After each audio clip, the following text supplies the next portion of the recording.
வணக்கம். இது கதைக்களம். அம்பேத்கர் ஒடுக்கப்பட்ட மக்களின் விடுதலைக்காக அறிவுச்சுடர் ஏந்தி போராடிய ஒரு விடிவெளியின் சரித்திரம். பாகம் 10. காந்தியிடமே எதிர்கேள்வியா? கடந்த நூற்றாண்டின் தலை சிறந்த 2 மனிதர்களுள் ஒருவராக உலக ஏடுகளில் கணிக்கப்பட்ட பெருமைமிக்கு உள்ளாக்கப்பட்டவர் மகாத்மா காந்தி. அப்படிப்பட்ட காந்தியின் வாழ்வில் நம்மால் ஏற்றுக்கொள்ள முடியாத அதிர்ச்சியூட்டும் சம்பவங்களும் உண்டு. காந்தியா இப்படி செய்தார் என கேள்விகள் எழலாம். ஆனால் வரலாற்றின் சில உண்மைகள் முழுதும் அணைந்து விட்டதாக தோற்றமளிக்கும் சாம்பல் காட்டில் இன்னும் அணையாத நெருப்பாய் கனல்பவை அவை. அப்படிப்பட்ட சம்பவங்களில் ஒன்றுதான் அம்பேத்கருக்கு காந்தியுடனான முதல் சந்திப்பின் போது நிகழ்ந்தது.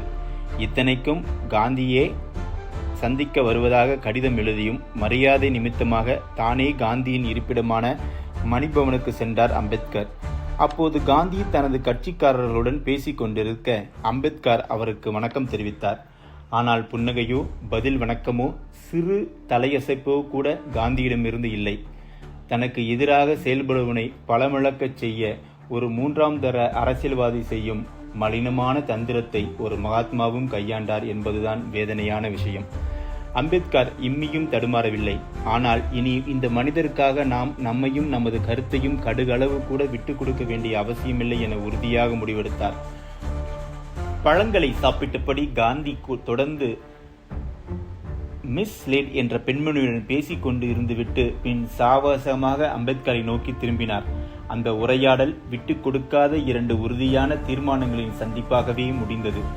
முஸ்லிம்களின் சீக்கியர்களின் அரசியல் அங்கீகாரத்தை ஏற்றுக்கொண்ட காந்தி அரசியலில் தாழ்த்தப்பட்டவர்களுக்கான பிரதிநிதித்துவத்தை மறுத்தார். தாழ்த்தப்பட்டவர்கள் தனியாக தங்களுக்கான வாழ்வுரிமையை கோருவது இந்து மதத்தை பலவீனப்படுத்தும் என்பதும் அவரின் அப்போதைய எண்ணம். ஆனால் நாய்களை விட பூனைகளை விட கேவலமாக எங்களை நடத்தும் ஒரு மதத்தை நாங்களும் அங்கீகரித்தால் அது எங்களை நாங்களே அவமதித்துக் கொள்ளும் செயலாகும். குடிக்க தண்ணீர் கூட அனுமதி மறுக்கப்படும் நிலையில் ஒரு தாழ்த்தப்பட்டவன் இந்து மதத்தையும் இந்த நாட்டையும் எப்படி தன் சொந்த மதமாகவும் சொந்த நாடாகவும் கருத முடியும் என காட்டமாக பதில் கேள்வி தொடுத்தார் அம்பேத்கர். காந்திக்கு அது முதல் அனுபவம். இப்பேற்பட்ட எரிமலைகளும் தன்னை நேரடியாக கண்ட நொடியில் விரல் நடுங்கி கைகூப்பி தொழுவதை பார்த்திருக்கிறார் இதுவரை. முதல் முறையாக தன் முன் சிறு பதற்றமும் இல்லாமல் ஒருவர் தன் தரப்பு நியாயத்தை இப்படி ஆணி அடித்தார் போல உறுதிபட பேசுவது அவருக்கு ஆச்சரியமாக இருந்தது. அருந்த பாலமாக இருவரும் அன்று உரையாடலை பாதியிலே நிறுத்தி கொண்டனர்.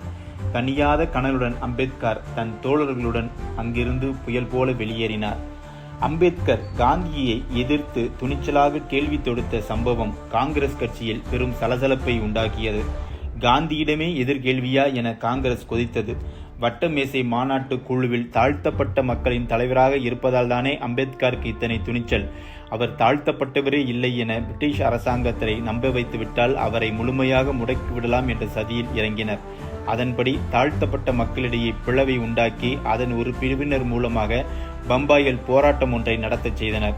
அம்பேத்கர் சார்ந்திருக்கும் மகர் இனத்தவர்கள் தாழ்த்தப்பட்டவர்களே இல்லை, அதனால் அவர்களை எங்களின் பிரதிநிதியாக ஏற்க முடியாது என அவர்களும் குரல் கொடுத்தனர். ஏறக்குறைய 15 நாட்கள் அவர்கள் விடாது கூக்குரல் விடுத்தும் அதன் போலித்தன்மை காரணத்தால் போராட்டம் பிசுபிசுத்தது, தோல்வியில் முடிவுற்றது. போராட்டக் குழுவினருக்கு அடுத்து என்ன செய்வது என தெரியவில்லை. அம்பேத்கரின் இயக்கத்தோடு இனி மீண்டும் சேர முடியாத நிலையில் காந்தியிடம் சென்றனர். அப்போது காந்தி தொழிலதிபர் டாடா உபயத்தில் தங்கியிருந்த அரிஜன சேவா சங்கத்தில் தங்களையும் சேர்த்து கொள்ளுமாறு அவர்கள் வேண்டுகோள் விடுத்தனர். நான் நடத்துவது அரிஜனங்களுக்கு சேவை செய்வதற்கு தான், ஆனால் அதில் உறுப்பினர்களாக அரிஜனங்களை சேர்த்து கொள்ள முடியாது என குழப்பமான பதிலை கூறி அவர்களை நிராகரித்தார் காந்தி. 1931 செப்டம்பர் 7 துவங்கிய 2வது வட்டமேசை மாநாடு காந்தி அம்பேத்கர் என்னும் 2 கொள்கைகளின் போராக வடிவம் கொண்டது. காலம் காலமாக வாழ்வுரிமை மறுக்கப்பட்டு பொருளாதார ரீதியாக ஒடுக்கப்பட்டு கிடக்கும் தாழ்த்தப்பட்ட மக்கள் எதிர்காலத்திலாவது மீண்டு வர வேண்டும் என்ற நோக்கத்துடன் அம்பேத்கர் அவர்களுக்கான வாக்குரிமையில் சிறுபான்மையினர் என்னும் அடிப்படையில் தனி பிரதிநிதித்துவம் என்னும் கோரிக்கையை மாநாட்டில் அழுத்தம் திருத்தமாக முன்வைத்தார். இதனை தீவிரமாக எதிர்த்த காந்தி முஸ்லிம்களைப் போல் கிறிஸ்தவர்களைப் போல் தாழ்த்தப்பட்டவர்களை சிறுபான்மையினராக கருத முடியாது என்றும் அப்படி செய்வது இந்து மதத்தை இரண்டாக பிளப்பது போன்றது என்றும் பிடிவாதமாக இருந்தார். வரலாற்றில் ஒரே ஒரு முறை கிடைக்கும் இந்த சந்தர்ப்பத்தை நழுவ விட்டால் எதிர்காலத்தில் ஒருபோதும் தனது மக்கள் ஒளிபரவே வாய்ப்பே இல்லை என்பது அம்பேத்கரின் எண்ணம். 1932 ஆகஸ்ட் 20 பிரிட்டிஷ் அரசாங்கத்தின் தீர்ப்பு வெளியானது. அது அம்பேத்கரின் வாத திறமைக்கும் கடும் உழைப்புக்கும் உண்மையான தொண்டுலத்துக்குமான பரிசாக அமைந்தது. பாகம் 10 முடிவுற்றது. இந்த சேனலை தொடர்ந்து சப்ஸ்கிரைப் செய்யவும். நன்றி, வணக்கம்.